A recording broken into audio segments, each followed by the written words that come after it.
Hello there, you're watching the press preview, a first look at what's on the front pages as they arrive. In the next half hour, we'll see what's making the headlines with the editor of the local Sheffield paper, The Star, Nancy Fielder, and the Whitehall Financial Times editor, Sebastian Payne. There they are. Thank you so much for joining us. Let's see what's on some of those front pages first. The Telegraph leads with a fatal explosion at Liverpool Women's Hospital, which killed one person and injured another. The Daily Mail also focuses on that car explosion, with 3 men arrested by counter-terror police following the incident. And the Times reports that armed officers and negotiators were sent to a property in East Liverpool. Health fears for the Queen is the headline on the front of the Metro after she was forced to cancel her Remembrance Sunday appearance just hours before the cenotaph service. The Guardian leads on COP26 President Alok Sharma's warning to India and China that they will have to explain themselves to poor nations after forcing the watering down of the climate deal. Meanwhile, the Financial Times reports on business groups joining climate activists in expressing frustration at the COP26 agreement. And The Star claims Britain faces an Icelandic barrage of cold weather. Oh, that's great, within days. Going with the headline, "No Way Out." And as I said, we're joined tonight by Nancy and Sebastian. Hello to you both. Thanks for joining us. Let's kick off, shall we, with COP and The Guardian, page 1. Nancy, what do you think of this agreement? Well, everybody seems pretty much in agreement that the agreement isn't quite what we'd hoped for. I mean, it is a massive step forward, and it's great that we have got some sort of international agreement. But for it to sort of falter at the very, very last minute seems disappointing, doesn't it? And it's hard to keep hold of so many positives, and there are so many positives because we're in the middle of a massive crisis. This was very much hailed as sort of last chance saloon. And yet there we go, in the very last hour, the negotiations changed. So I think, like everybody, kind of pleased that some things happened, but actually it's not enough, is it? And we all know in our house that it's not enough now. Well, not if you were listening to Alok Sharma and Boris Johnson this evening or this afternoon. The FT, Sebastian, your paper, they're looking at businesses joining with activists and saying exactly that. But what did you make of Boris Johnson saying that actually there doesn't seem to be a huge difference between phasing down and phasing out, that language? Well, it's very different to what Alok Sharma, the president of COP, was saying, because there were some very stark images of him in tears at the situation. I think that was that last-minute intervention by India, China and other countries to water down that language. So I think he might have something to say about that, because obviously there is a key difference. But one of the big things to come off the back of COP is a question about how you implement all this and how you hold the countries to these pledges, because obviously you've got that declaration signed by over 200 countries. And at COP27, the next meeting of this summit, they will have to look at that and they will have to examine whether, those pledges are being implemented. But I think obviously Boris Johnson, in his usual way, was trying to put a nice positive spin on this and say that, in fact, we have done something good. And I think we shouldn't undermine what has been done here. It is pretty impressive. And I think getting coal into that agreement was quite crucial. But there are still those big questions about developing nations. And I think really the question of the next 12 months is going to be turning some of those pledges into reality, and then seeing when we come back to this, whether technology and economics have moved on to keep that 1.5 dream alive. And I think it was both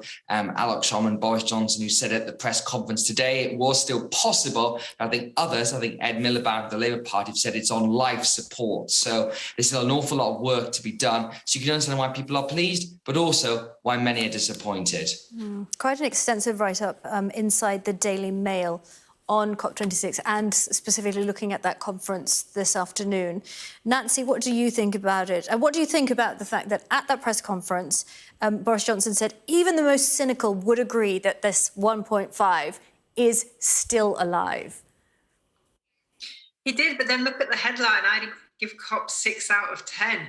Which actually, if you've been massively involved in it, it's not a great thumbs up, that, is it? I mean, it's not very positive at all. So, I mean, there are mixed messages coming out of this.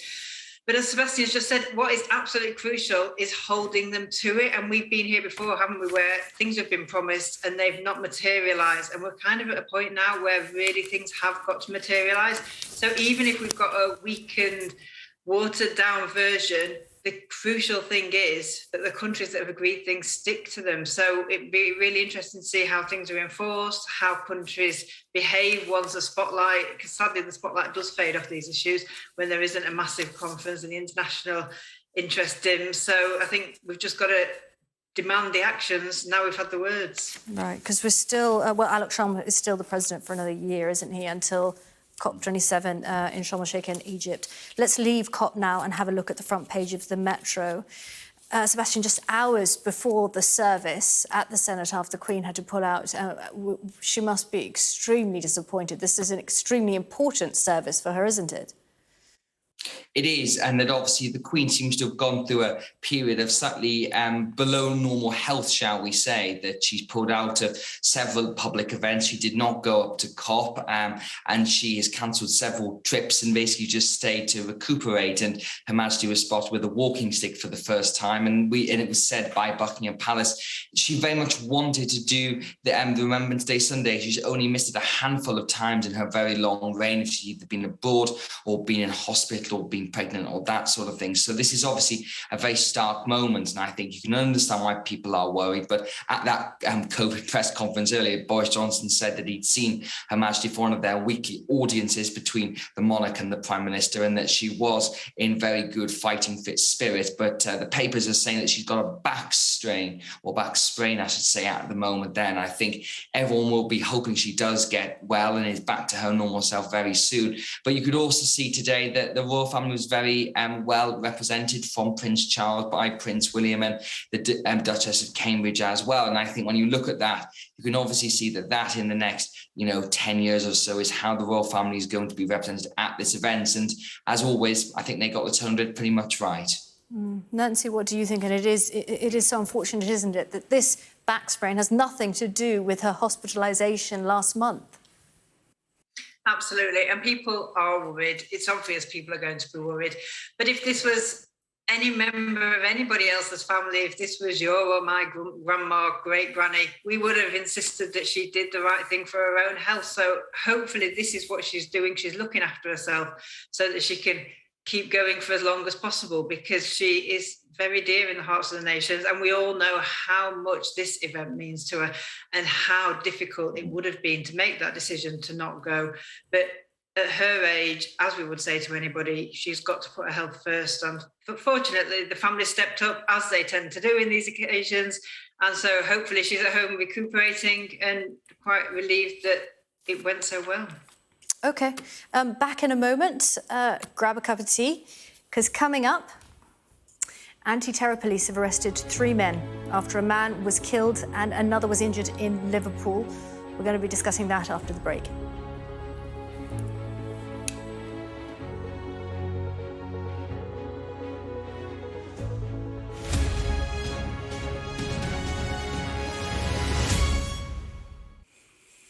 Hello again, you're watching the press preview. With me now are Nancy Fielder and Sebastian Payne. Hello again to both of you. Let's discuss what happened in Liverpool, a horrific attack.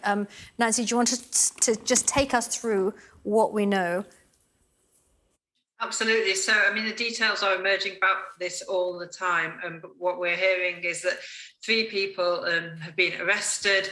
1 person died. A taxi driver had a very, very lucky, very near miss and managed somehow to get out of the taxi. There was a massive explosion. It was just outside the women's hospital in Liverpool. So there's some awful sort of eyewitness accounts of people who'd just given birth, who were trying to breastfeed, and all of a sudden there's a massive explosion. But also it was around 11 o'clock, just as the Remembrance silences were starting, and it was very close to where people in Liverpool were paying their respects. There's a lot more detail to emerge, but it's just absolutely heartbreaking for everybody in Liverpool and everybody concerned. It's on the front of the Times. The police are indeed calling it an incident, Sebastian, but the counter-terror police also involved in this.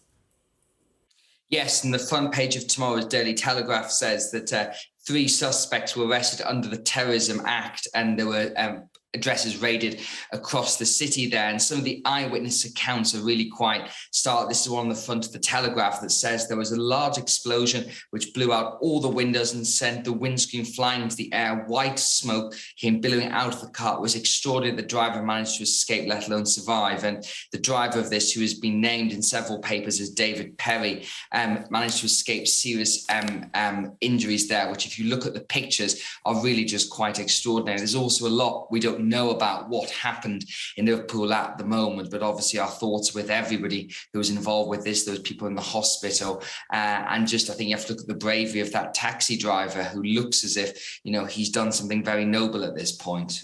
Yeah, because there are reports, and they are just reports and claims in the Telegraph and in the Mail, Nancy, that he jumped out of the car and locked the man who died inside the car. Absolutely. That's what the reports are saying, that the passenger got in to the taxi. They drove to their destination. Nothing much was said. There was no conversation. But then the taxi driver noticed him sort of doing something suspicious in the back, and he managed to somehow leap out of the taxi and lock the passenger in, and thus saved his own life as well as who knows how many other people's. So, yeah, it is all unravelling fairly quickly, but there is a lot to still be confirmed by police. Yes, I'm sure a lot more will emerge. And as I said, the police are just saying it's an incident now, but counter-terror police are involved. The men were arrested under the Terrorism Act. Let's move on to booster jabs now, because this is really interesting, isn't it, Sebastian? It comes on the day that Austria imposes a lockdown on unvaccinated people. The front of the Time saying COVID booster shots for under 50s now. I feel like this has been quite inevitable ever since the booster program began, because obviously everyone in those top most vulnerable categories have been getting their boosters, and they're one of the reasons that COVID cases appear to have been declining over the past couple of weeks. And obviously everyone's still saying, including the Prime Minister, that it's going to be a difficult winter ahead, but those boosters are providing some much needed unity, particularly for the most vulnerable. And I feel like as soon as that happened, and we know how prevalent the Delta variant is and how quickly it transmits, it felt like it was only going to be a matter of time. I assume the reason they hadn't done this up until now was a supply issue. They were focusing on the most vulnerable, but it feels like that some countries are now saying that to be fully vaxxed is to have 3 shots. And I think given this announcement or reports of it within the Times, then that's inevitably where we're going to be, that due to the waning immunity, getting those 3 jabs will be quite crucial. And then obviously next year, we have to start all over again with the booster things. But given the fact we seem to have escaped not implementing Plan B, that was more COVID restrictions in England, including work from home and face masks. There was a lot of speculation and chatter within Whitehall that was going to come in last month, where it seems as if with cases dropping, it's going to be okay, but the government's still clearly very nervous, hence why they're looking at boosters for everyone.